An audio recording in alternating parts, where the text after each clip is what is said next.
អាងភ្នំដំរីបងប្អូនអើយនេះទេសភាពពេលល្ងាចណាបងប្អូនអើយនេះជិះដើរលេងលក្ខណៈគ្រួសារនេះបងប្អូននេះអេមតោះបែបនោះនៅវាលស្មៅឡើយដំណត់ឡើយសិនមនុស្សមានកថោអស់មានពងមានអីទៀតសិនមនុស្សមកថតវីដេអូអល់កនេះធ្វើថ្ម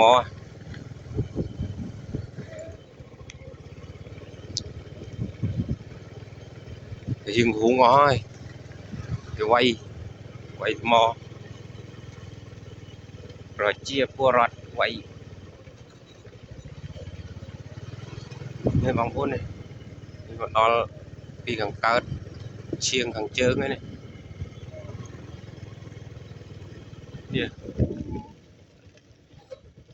មានចង់អស់ទឹកឲ្យអាងសិតតែដំបូកនៅក្នុងអាងដំបូកក្រពេតក្រពូតច្រើនណាអូនថ្ងៃចង់លិចហ៎ក្រហមលិចបាត់